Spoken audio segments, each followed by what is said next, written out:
حاضر تھا، پلک جھپکے جہاں اس ولی کی کرامت تھی، جہاں اس ولی کی کرامت تھی، اس ولی کی کرامت کے پیچھے سلیمان کی طاقت تھی، اس ولی کی کرامت کے پیچھے طاقت سلیمان کی تھی اور قدرت خدا بندے تعالی کی تھی۔ تخت پہنچ گیا پلک جھپکتے، تو انگریز نے جماعت والوں سے پوچھا مجھے یہ بتاؤ وہ تخت آیا کیسے؟ اب آپ بتاؤ کیا جواب دیتے ہو؟ کیا جواب دیتے؟ انہیں کیا معلوم تخت کیسے آتا ہے؟ انہیں کیا معلوم؟ کچھ کام ایسے بھی ہوتے ہیں جو آنکھ بند کر کے کیے جاتے ہیں، ہاں انہیں کیا معلوم؟ الٹی ہی چال چلتے ہیں دیوان گانے عشق، آنکھوں کو بند کرتے ہیں دیدار کے لیے۔ انہیں کیا معلوم عرس کسے کہتے ہیں؟ انہیں کیا معلوم مزار کس چیز کا نام ہے؟ انہیں کیا معلوم چادر گادر پتی پھول چادر یہ کیا ہے؟ انہیں کیا معلوم جی میلاد کیا ہے؟ انہیں کیا معلوم خوشی کسے کہتے ہیں؟ خوشی دیکھو تو اہل سنت میں دیکھنے کو ملی، سارے اولیاء اہل سنت میں ہے، ساری خوشی اہل سنت میں ہے۔ ایک کا بھی عرس مناتے کیا ہو لوگ بولو؟ کبھی دیکھیا ایک کا عرس، ایک کا اتنے بڑے بڑے گزرے ان کے پاس بھی، نانوتوا والے بھی گزرے ہیں، تھانہ بھون والے بھی گزرے ہیں، گنگوہ کی سرزمین سے بھی ایک گنگو ہی گزرے ہیں، گزر ہی گئے ہیں، نہ آتا ہے نہ پتا ہے، گزر ہی گئے ہیں۔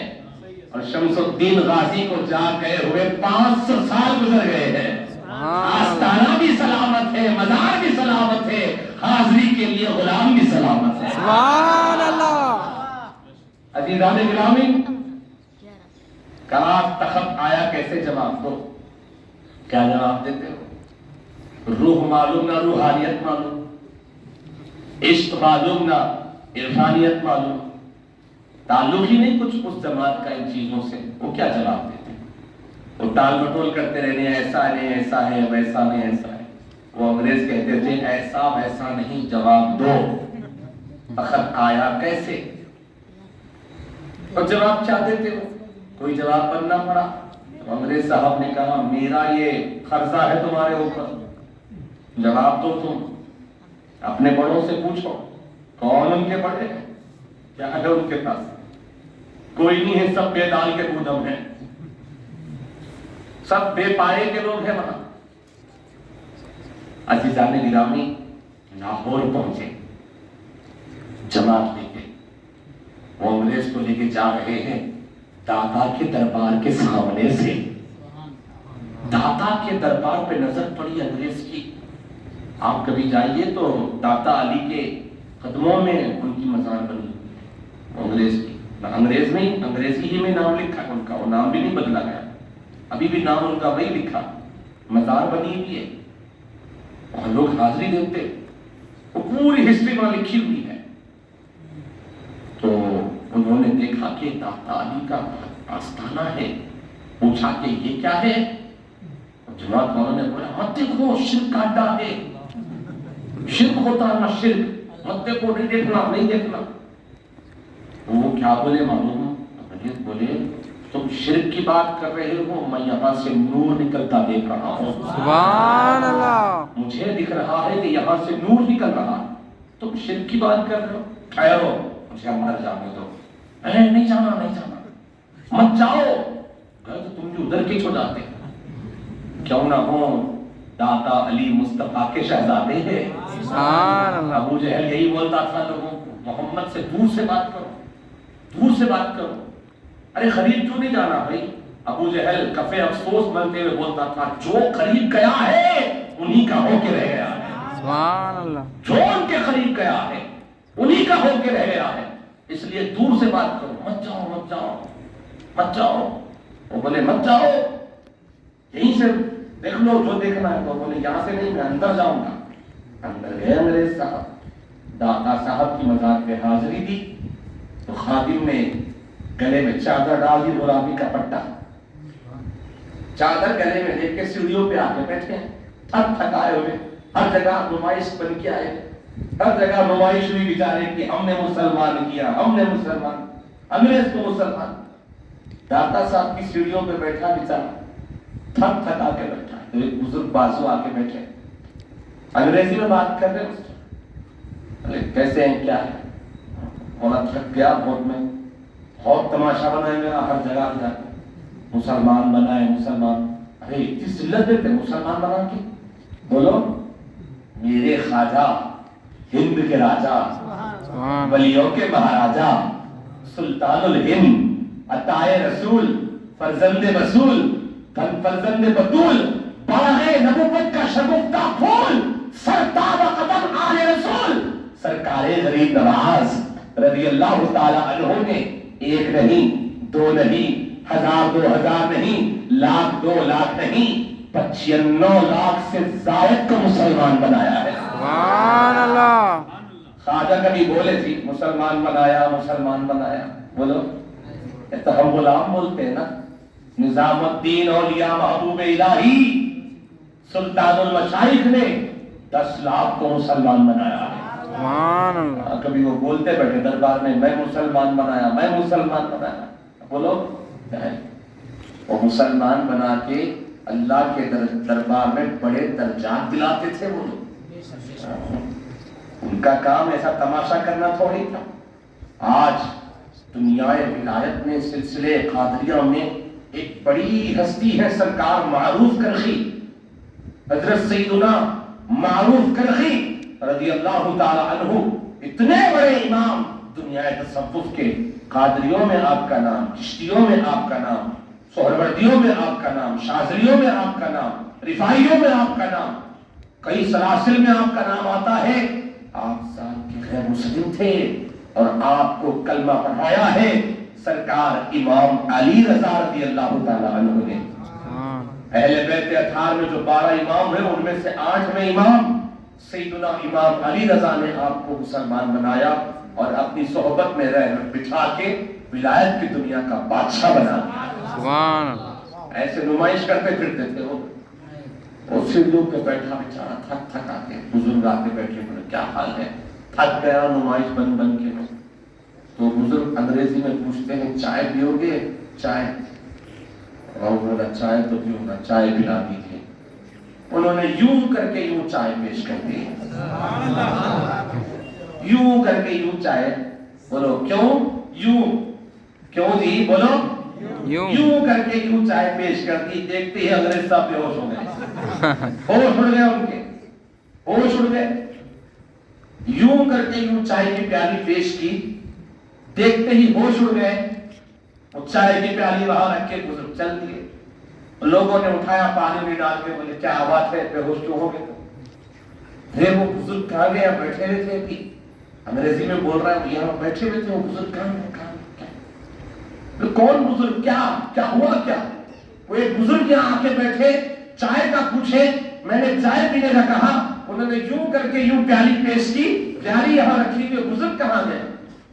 تو لوگوں نے کہا چائے پینی تھی تو پی لو، رکھی ہوئی ہے، اتنا اس میں بے ہوش ہونے کی کیا بات تھی؟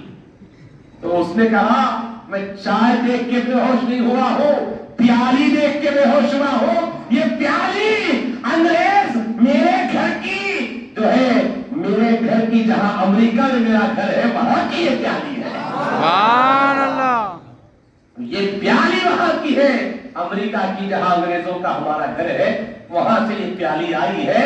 تو داتا کے دربار کے دیکھ کے اس انگریز نے کہا میرے سوال کا جواب آپ نے دیا ہے۔ سبحان اللہ۔ تخت بلقیس کیسے آیا تھا؟ ایسے آیا تھا۔ سبحان اللہ۔ کیا جواب دیتے اس کا جواب دے سکتے ہیں تو اولیاء اللہ دے سکتے ہیں۔ سبحان اللہ۔ فخر کا دل میں دریچہ باز کرنا چاہیے، جن کا تو آقا ہے ان کو ناز کرنا چاہیے۔ سبحان اللہ۔ بولو سینہ چوڑا نہیں ہو گیا؟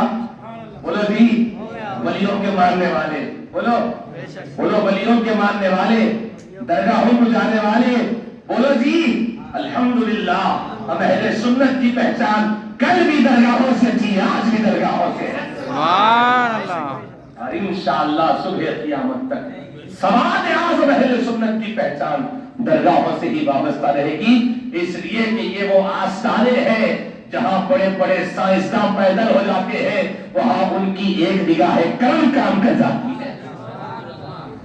داتا علی بن عثمان آج بھی تبلیغ کر رہے ہیں، ایسے انہوں نے جواب دیا۔ عزیزان گرامی قدر، یہ اسلام سرور انبیاء صلی اللہ علیہ وسلم نے جو ہم کو عطا فرمایا، اگر اس پہ ولیوں کا ٹکاؤ نہ ہوتا، ان کا سہارا نہ ہوتا اس دین کو، تو یہ دین کب کا تہس نہس کر گیا ہوتا۔ اور یہ دین کو مٹانے کی جو کوششیں انگریز کرتے آئے ہیں، یہودی عیسائی کرتے آئے ہیں، وہ اپنی کوششوں میں کب تک کامیاب ہو گئے ہوتے۔ ایسا ہی کچھ ماحول تھا آج سے تقریباً 500 سال پہلے، 550 سال پہلے ہندوستان کی سرزمین پر مغل سلطنت کو قائم ہوئے 150 سال کا عرصہ گزر چکا تھا، اور عزیزان محترم دیکھتے ہی دیکھتے اکبر بادشاہ بن گیا۔ اکبر توحید پرست تھا، اکبر نام لیوا جانا مانا مسلمان تھا، اکبر نمازی مسلمان تھا، اکبر پرہیزگار مسلمان تھا، اکبر قرآن کی تلاوت کرتا تھا، اکبر روزے کثرت سے رکھتا تھا، اکبر نیکی کا ہر کام کرتا تھا، اکبر نیکوکاروں کی صف میں شمار کیا جاتا تھا، اکبر کو ولیوں سے محبت تھی، اکبر کو علماء سے محبت تھی، اکبر کو نیکوں سے محبت تھی، سیدوں سے عقیدت تھی۔ آپ کو معلوم ہونا چاہیے اکبر نے حضرت سلیم چشتی کے دربار میں جا کے منت مانگی تھی اولاد نہ ہونے پر، تو حضرت سلیم چشتی رحمۃ اللہ علیہ کی کرم نوازی سے اللہ نے اس کو بیٹا دیا، تو اس نے عقیدت میں نام بھی اس کا سلیم ہی رکھا تھا۔ ایسا عقیدت مند مسلمان تھا اکبر۔ کیا بات ہے کہ آج اکبر کا نام مسلمانوں کی فہرست میں نہیں ہے؟ کیا بات ہے آج اکبر کا نام مسلم بادشاہوں میں نہیں ہے؟ کیا بات ہے آج اکبر کا نام ایمانداروں کی فہرست میں نہیں ہے؟ ہاں، اس لیے نہیں ہے کہ اکبر کو زہریلوں کی صحبت کا زہر چڑھ گیا تھا، اکبر کو بد مذہبوں کی صحبت کا اثر چڑھ گیا تھا، اکبر کو کفار کی صحبت کا اثر چڑھ گیا تھا، اکبر کو بد مذہبوں نے اپنا فریفتہ بنا لیا تھا، اکبر کو جو ہے بادشاہ بننے کے بعد میں ہر پینترے سے آزمایا گیا، ہر حربے سے اس کو آزمایا گیا، اکبر کو تعریف کا عادی بنایا گیا، جو آتا اکبر کی تعریف کرتا۔ واہ واہ کیا بادشاہ ہیں، اوہو کیا بادشاہ ہیں، آپ کی سلطنت کا جواب نہیں ہے، آپ کی سلطنت کی کوئی مثال نہیں ہے۔ لوگ اس کی تعریف کر کر کے پہلے اس کو تعریف کا عادی بنا دیے۔ اس بات کا عادی بن گیا تھا اکبر کہ جب کوئی آتا تو ہر آنے والے سے اکبر اپنی تعریف سننا چاہتا تھا، اور اگر لوگ اس کی تعریف نہیں کرتے تو اکبر ان کو سزا دے دیا گیا تھا، سزا دیا کرتا تھا اکبر۔ اب اکبر کا جو ہے معاملہ زوال کی طرف بڑھ رہا ہے، کفر کی طرف قدم اٹھ رہے ہیں۔ اکبر کو لوگوں نے یہ ذہن دینا شروع کر دیا کہ کب تک پرانی شریعت چلائیں گے، کب تک پرانا قانون چلائیں گے، آپ بھی تو ایک خدا کی شان رکھتے ہیں، آپ اتنے بڑے ملک کو چلا رہے ہیں، تو کیا آپ اس ملک کے خدا نہیں ہو سکتے؟ آپ اس ملک کے خدا ہونا چاہیے۔ یہ کیا انصاف ہے، جو خدا دکھتا ہی نہیں اس کو سجدے کرتے جا رہے ہیں، آپ خدا کی شان رکھتے ہیں، آپ کو لوگ سجدہ نہیں کر رہے ہیں۔ اکبر کو بد مذہبوں کی صحبت نے اس قدر تباہ کر دیا کہ اکبر اپنے آپ کو خدا سمجھنے لگ گیا۔ کیا سمجھ میں آئی بات آپ کو؟ صحبت کا اثر کیا سمجھ میں آیا؟ بولو، صحبت جیسی ہوگی اثر ویسی چھوڑے۔ اس لیے تو شیخ سعدی فرما گئے، صحبت صالح ترا صالح کنر، صحبت طالح ترا طالح کنر۔ اچھوں کی صحبت تمہیں اچھا کر دے گی، بروں کی صحبت تمہیں برا کر دے گی۔ ہم شراب خانے میں بیٹھ کے زمزم بھی پیئیں گے تو لوگ شرابی ہی بولیں گے، بولو صحیح ہے؟ صحیح۔ اور اگر آستانوں پہ بیٹھ کے کچھ نہ بھی پڑھیں گے تو لوگ اچھا ہی بولیں گے۔ مسجد میں بیٹھ کے عبادت نہ بھی کریں گے تو لوگ اچھی نگاہ سے ہی دیکھیں گے۔ عطر کی فیکٹری میں آپ تھوڑی دیر رہتے گزر گئے، عطر نہ بھی لگایا ہو تو کپڑے مہکنے لگ جاتے ہیں۔ کیوں؟ صحبت کا اثر ہوتا ہے۔ آپ فیکٹری کی صحبت میں رہ کے آئے ہیں، عطر کے کارخانے کی صحبت میں رہ کے آئے، صحبت تباہ کر دیتی ہے یا پھر صحبت ہی اچھا کر دیتی ہے۔ آج کے ماڈرن ایجوکیشن طبقے میں صحبت، دوستی اور جناب اس کو تو نہ جانے کون سا درجہ دیا ہوا ہے کہ ماں باپ سے زیادہ حقوق دوست کے بتائے جا رہے ہیں۔ ماں باپ سے بڑھ کے کس کا حق ہے؟ دوستوں کا حق ہے۔ دوست بلائے گا تو ماں کو بولے بغیر بھی چلے جائیں گے، دوست بلائے گا رات کے 2 بجے بھی باپ کو بولے بغیر چلے جائیں گے، دوست کے کہنے پہ شراب بھی پی لیں گے، دوست کو خوش کرنے کے لیے زنا بھی کر لیں گے، دوست کو خوش کرنے کے لیے عیاشی کے اڈے بھی آباد کر لیں گے۔ مسلمان ہمارا باہر بیٹھا چبوترے کے اوپر، پوچھو اس سے کیوں بیٹھا ہے یہاں، تو کہے گا دوست کی خاطر بیٹھا ہوں، دوست کی خاطر بیٹھا ہوں۔ تو آج ہمارا معاشرہ دیکھیے آپ، دوستوں کی خاطر ہم سب کرنے کے لیے تیار ہیں۔ کاش یہ دوستی ہماری قرآن سے ہو گئی ہوتی، کاش یہ دوستی ہماری مصطفیٰ کے دربار سے ہو گئی ہوتی، کاش یہ دوستی ہماری اللہ والوں سے ہو گئی ہوتی، ہماری آنکھیں بند ہوتی، ان کے دربار میں آنکھیں کھل جاتی، یہاں آنکھیں بند ہوتی، غریب نواز کے دربار میں آنکھیں کھل جاتی، یہاں سوتے غوث پاک کے دربار میں جاگتے بیٹھا کرتے تھے۔ کاش ہماری دوستی قرآن سے ہو جائے، کاش ہماری دوستی نماز سے ہو جائے۔ شوق یہ وہ چیز ہے جو انسان سے ہر کام کروا لیتا ہے۔ اگر یہ شوق قرآن کی طرف مائل ہو جائے، اگر یہ شوق نماز کی طرف مائل ہو جائے، تو پھر انسان کا بیڑا کیسے پار نہ ہوگا۔ عزیزان گرامی قدر، صحبت نے اکبر کو تباہ کر دیا، اور اس پوری داستان کا خمیازہ ایک پہ جا کے ٹکتا ہے جس کا نام ہے بیربل۔ کیا نام ہے؟ بڑا شاطر دماغ تھا، بڑا چاپلوس، بڑا چالاک تھا، بہت چالاک تھا۔ اکبر کی سلطنت، اسلامی سلطنت کا خاتمہ جو ہوا اس کا سبب بنا بیربل۔ بیربل جو حکومت میں داخل ہوا، صلح کلیت کا سب سے پہلے ہندوستان میں زہر دینے والا بیربل تھا۔ مذہب کی شناخت ختم کر کے لوگوں کو انسان ہونے کے نام پہ ایک کرنے والا بیربل تھا۔ بیربل نے سب سے پہلے زہر دیا تھا کہ مسلمان ہے تو کیا، ہندو ہے تو کیا، ہم سب انسان ہیں، اپنے مذہب کو گھر میں رکھ کے آؤ، اکبر کے دربار میں انسان بن کے آؤ۔ کون سا انسان؟ انسان کو انسان بنایا اسلام نے ہے، انسان کو انسان بننا سکھایا اسلام نے ہے، اور وہ ذہن سازی کر کے پوری پلاننگ کے ساتھ اس نے حملہ کیا اور اس میں کامیاب ہوا۔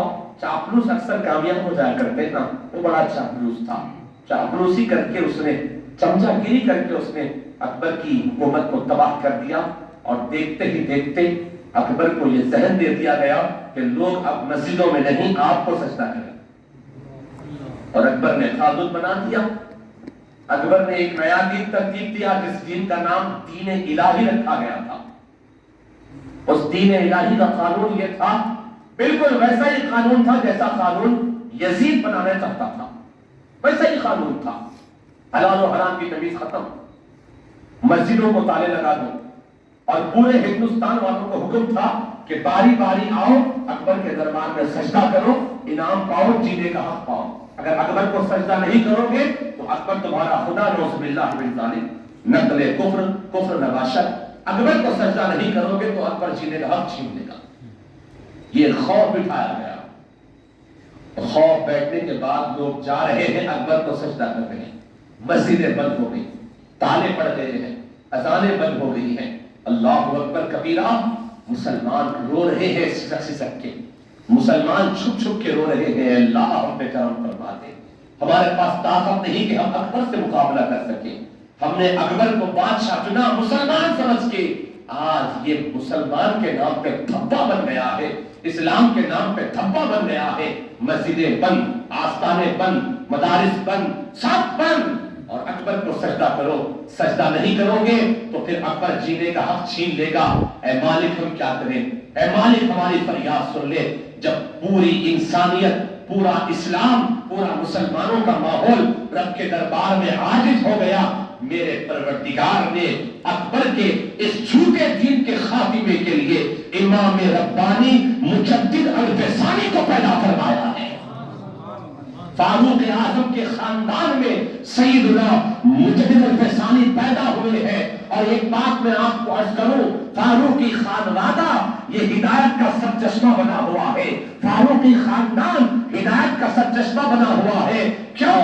اس لیے کہ ہمارے شیخ الاسلام عارف باللہ امام محمد انوار اللہ فاروقی رحمت اللہ علیہ یہ ارشاد فرماتے ہیں کہ ولی کسی کو جب دعا دیتا ہے تو وہ اسی کے حق میں ہوتی ہے، لیکن نبی جب کسی کو دعا دیتے ہیں تو اس دعا کا اثر اس کی نسلوں میں بھی آتا ہے، اس کے خاندان میں بھی آتا ہے۔ اور مصطفیٰ نے عمر ابن خطاب کو کھڑا کر کے رب کی بار میں ہمیں یہ دعا کی تھی، اے اللہ عمر کو بھی ہدایت دے، عمر کے ذریعے سے تیرے بندوں کو ہدایت دے۔ سبحان اللہ۔ تو عمر ہدایت پا گئے اور عمر کا خاندان ہدایت کا سرچشمہ بن گیا ہے۔ اللہ اکبر۔ عمر ابن عبدالعزیز فقہائے صحابہ میں شمار کیے جاتے ہیں، حضرت عبداللہ ابن عمر فقہائے صحابہ میں شمار کیے جاتے ہیں۔ سیدنا عبداللہ ابن عمر کا خاندان جب چلا ہے، اسی خاندان میں دیکھیے خواجہ باقی باللہ پیدا ہوئے ہیں، اسی خاندان میں دیکھیے بابا فرید گنج شکر پیدا ہوئے ہیں، اسی خاندان میں دیکھیے امام ربانی شیخ احمد فاروقی پیدا ہوئے ہیں، اسی خاندان میں دیکھیے شاہ ولی اللہ پیدا ہوئے ہیں، اسی خاندان میں شاہ عبد الرحیم پیدا ہوئے ہیں، اسی خاندان میں شاہ عبد العزیز پیدا ہوئے ہیں، اور اسی خاندان میں اس دکن کو سنیت کا ملقع منور اور برکت بنانے والے امام انوار اللہ فاروقی پیدا ہوئے ہیں۔ یہ فاروق اعظم کا فیضان ہے، اور یہ فیضان کیوں ہے کہ نبی پاک نے ان کو دعاؤں سے نوازا ہے، اور نبی جب کسی کو دعا دیتے ہیں تو اس کا اثر خاندان میں بھی آتا ہے۔ اس خاندان کا اثر پا کے امام ربانی جب جوان ہوئے ہیں تو آپ نے مسجد کے اندر اذان بلند کی۔ ایک عرصے کے بعد جب لوگوں نے اذان کی آواز سنی، جیسے مردہ جسم میں جان پڑ گئی ہو، جیسے مرتے کو زندگی مل گئی ہو، جیسے بیمار کو شفا مل گئی ہو۔ اذان کی آواز جب گونجی ہے سرحد کی سرزمین سے، اکبر کا تخت ہلتا نظر آیا ہے، اکبر کی حکومت خطرے میں نظر آئی ہے۔ اب لوگ مسجد کا رخ کر رہے ہیں، مسجدوں میں جا کے لوگ نمازیں پڑھ رہے ہیں۔ عزیزان گرامی، حضرت امام ربانی کی شان دیکھیے۔ اکبر نے حکم دیا کہ پکڑو ان کو جیل میں ڈالو، جیل میں ڈالو، دوبارہ اذان نہ دیں گے، جیل میں ڈال دیا حضرت کو۔ ظہر میں جیل میں ڈالے، عصر میں پھر اذان کی آواز آئی، سبحان اللہ، عصر میں پھر اذان کی آواز۔ اکبر نے کہا آپ کون اذان دے رہا ہے، پکڑو اسے۔ سپاہی پکڑنے گئے، وہی امام ربانی ہے، مجدد الفسانی کھڑے ہیں۔ کہا آپ یہاں جیل سے کیسے چھوٹ کے آ گیا؟ جا کے کہا کہ وہ تو وہی ہیں جن کو جیل میں ڈالا گیا۔ تو اکبر نے کہا وہ جیل سے باہر آئے کیسے؟ جاؤ دیکھو۔ گئے، دیکھا جیل میں تو وہ نماز پڑھ رہے تھا۔ بولو سبحان اللہ، جیل میں نماز پڑھ رہے۔ مغرب کا وقت آیا، دیکھا پھر اذان کی آواز گونجی۔ سپاہی جیل میں دیکھے گئے، وہاں نماز چل رہی ہے، وہاں جا کے دیکھے تو وہاں بھی نماز چل رہی ہے۔ اکبر پریشان ہو گیا، اکبر عاجز آ گیا، کوئی حل نہ نکل سکا۔ مسجدیں کھل رہی ہیں آہستہ آہستہ، دین اکبر کا خاتمہ ہو رہا ہے، دین محمدی کو پھر سے شعور آ رہا ہے، دین محمدی پھر سے عروج پا رہا ہے۔ ہندوستان میں جو اسلام بٹنے کے قریب ہو گیا تھا، شیخ احمد فاروقی کے دم کی برکت سے اللہ نے اس دین اسلام کو پھر سے عروج دینا شروع کیا، اور اسلام پھیلتا پھیلتا اور پورے ہندوستان میں نمازیں ہو رہی۔ تو اکبر نے کیا کیا کہ کہو ان کو آ کے مجھے سجدہ کریں۔ حضرت شیخ احمد فاروقی امام ربانی نے فرمایا میرے بدن کے ٹکڑے کر دو گے تب بھی اسے سجدہ نہ کروں گا، میرے بدن کے ٹکڑے کر دو تب بھی اسے سجدہ نہیں کروں گا۔ تو اکبر نے کہا ٹھیک ہے۔ اکبر نے کہا ان سے کہو مجھ سے ملاقات ہی کر لیں، آ کے مجھ سے بات ہی کر لیں۔ کہا میں بات کرنے ضرور آؤں گا۔ ادھر وہ آنے لگے دربار کی طرف، تو اکبر نے کیا کیا، اپنے تخت کے سامنے دیوار بنوائی، ایسے بڑی دیوار بنا، چھوٹا راستہ رکھنا نیچے، ادھر تخت ہے، تخت کے سامنے دیوار بنی ہے، نیچے راستہ ہے۔ اس نے کیا کیا؟ کہا شیخ احمد جب آئیں تو اس راستے سے آنا، یہاں سے وہ جھک کے دربار میں آئیں گے، میں یہاں سامنے بیٹھا ہوں گا، میں کہوں گا دیکھو انہوں نے سجدہ کر لیا، دیکھو دیکھو انہوں نے سجدہ کر لیا، میں یوں جو ہے اپنے آپ کو اطمینان دے لوں گا۔ کیا معلوم جہاں سے انسانوں کی عقلیں ختم ہو جاتی ہے وہاں سے اللہ والوں کی عقلیں شروع ہوا کرتی ہے۔ شیخ احمد نے دیوار دیکھتے ہی پورا نقشہ سمجھ کے حضرت سر جھکانے کے بجائے پیر رکھے، حضرت پیر رکھ کے ایسے اٹھے، حضرت کہا اکبر میں نے تیرا یہ ہر بابی ناکام کر دیا ہے۔ شیخ احمد جھکتا ہے رب کی بارگاہ میں، شیخ احمد جھکتا ہے نبی کی بارگاہ میں، خدا رسول کے سوا شیخ احمد کا سر کہیں نہیں جھکے گا۔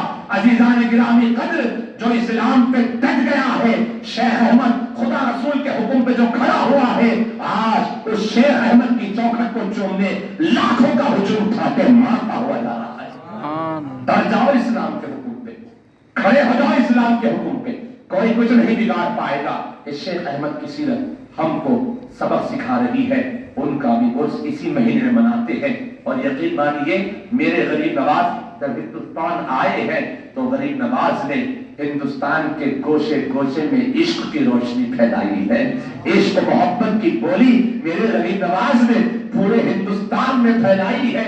اور جب اس عشق و محبت کی بولی پر حرف آیا تھا، بریلی میں احمد رضا پیدا ہوا تھا، اور اس احمد رضا نے عشق و محبت کی بولی کو ہندوستان کے گوشے گوشے میں ایسا سمیٹا ہے کہ آج عشق و محبت اس احمد رضا کے نام سے ہی منسوب ہو گیا۔ سبحان اللہ، کیا عشق، کیسا عشق، قدم اٹھتا تھا عشق کی بولی بولتے تھے، قدم اٹھتا تھا عشق کی بولی بولتے تھے، اور کیسا عشق انہوں نے سکھایا ہے دنیا کو۔ اللہ اکبر کبیرہ، ہم صرف حدیثیں پڑھنا جانتے ہیں، امام احمد رضا حدیثیں پڑھ کے اس میں عشق کا درس دینا جانتے ہیں، حدیثوں کو عشق مصطفیٰ کی شکل میں ڈھال کے دنیا کے سامنے شاعری کا عظیم نقشہ پیش کرنے والی ہستی کا نام امام احمد۔ عشق و محبت، عشق و محبت، اعلیٰ حضرت، اعلیٰ حضرت، عشق و محبت، عشق و محبت، اعلیٰ حضرت، اعلیٰ حضرت۔ ایک بات آپ یاد رکھیں، امام احمد رضا رحمت اللہ تعالی علیہ کی زندگی کا نچوڑ، کیونکہ ہم کم علم لوگ، ہم کم فہم لوگ ہیں، ہم نے جو اپنی بصارت اور ہم نے اپنی جو حیثیت کے مطابق پڑھا ان کی سیرت پہ، تو ہم نے خلاصہ یہ نکالا، اور ہمارے اساتذہ جامعہ نظامیہ کے اندر ہمارے بزرگوں کے سامنے جو ان کا تذکرہ جلیل ہوتا تھا، تو ہمارے اساتذہ کرام نے جو ان کی زندگی کا خلاصہ بتایا ہے، دو چیزیں ہمارے سامنے آئی ہیں، ایک عشق مصطفیٰ ہے، دوسرا عشق غوث الورا ہے۔ قسم بخدا میں بڑی ذمہ داری سے بولتا ہوں، آپ پڑھ کے دیکھیں امام احمد رضا کی زندگی کا خلاصہ، حضور غوث پاک کی عقیدت، حضور غوث پاک کی محبت، سرکار مدینہ کی محبت، اور سرکار مدینہ کے دربار میں امام احمد رضا نے جو وسیلہ بنایا وہ وسیلہ غوث اعظم کا ہے۔ تیری سرکار میں لاتا ہے رضا اس کو شفیع جو میرا غوث ہے اور لاڈلا بیٹا تیرا۔ سبحان اللہ۔ ابھی تقریر کر کے ہم یہاں سے رخصت ہو جائیں گے تو لوگ بولیں گے بابا مولانا کیا تقریر کر رہے تھے، قاری اسماعیل صاحب کی نعت پہ کیا نعت پڑھ رہے تھے، افضل صاحب قبلہ کی تقریر کیا تقریر کرتے، ماشاءاللہ کیا کمال ہے کرتا، اور سن کے ہم خوش بھی ہو جاتے، لوگ ہماری تعریف کر رہے ہیں، لوگ ہماری، ہر انسان اپنی تعریف سن کے خوش ہو جاتا ہے، جی خوش ہو جاتا ہے۔ میں بڑی ذمہ داری سے بولتا ہوں کہ میں ایک ہستی کو پڑھا ہوں، امام احمد رضا، جو اپنی تعریف سن کے خوش نہیں ہوتے تھے بلکہ اپنی تعریف کو مصطفیٰ کے دربار سے منسوب کر دیتے تھے، اپنی تعریف کو غوث پاک کے کمال سے منسوب کر دیتے تھے۔ یقین مانیے جب امام احمد رضا حج کو چلے ہیں، اٹھنے والا ہر قدم عشق کے ساتھ بڑھ رہا ہے، عشق کے ساتھ مرکزی عشق کو امام عشق محبت جا رہے ہیں، پانی کے جہاز میں سفر ہو رہا ہے۔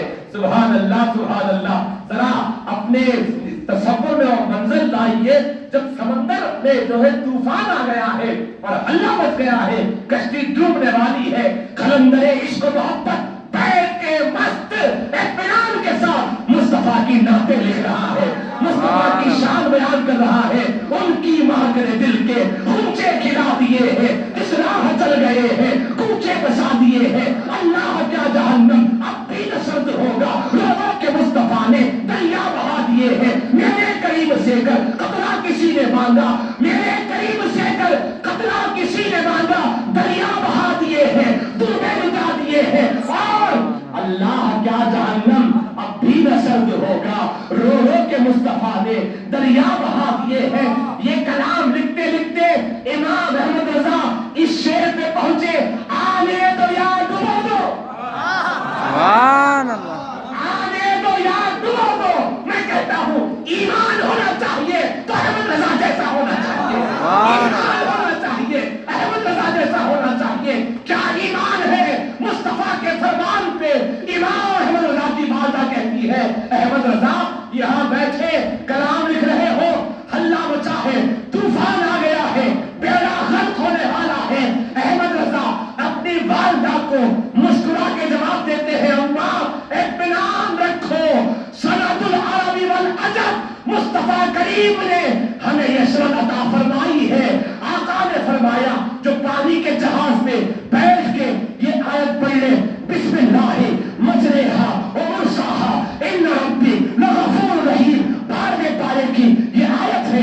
آقا نے فرمایا پانی کے جہاز میں بیٹھ کے جو یہ آیت پڑھ لے وہ جہاز ڈوبے گا نہیں، کنارے کو منزل پہ پہنچ جائے گا۔ سبحان اللہ، تکبیر، اللہ اکبر، نعرہ رسالت، یا رسول اللہ، نعرہ رسالت، یا رسول اللہ۔ کہا میرا ایمان ہے، میرا عقیدہ ہے، طوفان ہزار آئیں گے یہ کشتی نہیں ڈوبنے والی ہے، یہ کشتی نہیں ڈوبے گی۔ اس لیے کشتی میں بیٹھے ہو تو دعا پڑھ لو، اس کشتی کی وہ دعا ہے، اس کشتی کی دعا یا غوث اعظم ہے، سبحان، کیا اس کشتی کی وہ دعا ہے، اس کشتی کی دعا کا نام غریب نواز ہے۔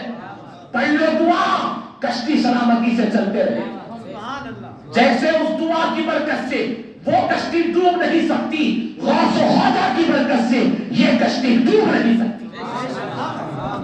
عزیزان محترم، کیا ایمان بتایا ہے، آنے تو یا ڈبو دو۔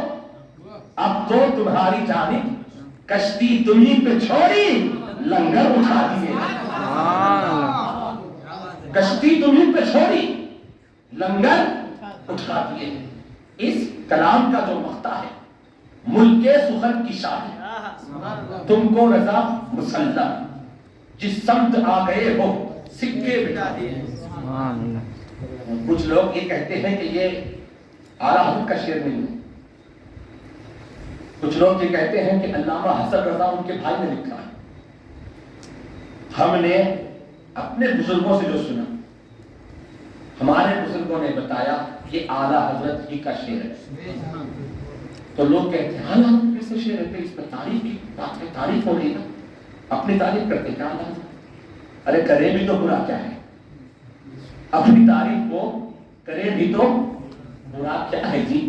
مگر انہوں نے اعلیٰ حضرت نے اس شعر میں اپنی نہیں، اس شعر میں بھی انہوں نے آقا کی تعریف کی۔ سمجھیے اس شعر کو کیا کہہ رہے ہو، ملک سخن کی شان، تم کو رضا مسلم، کہہ رہے کہ اے رضا دنیائے شاعری کی تاجداری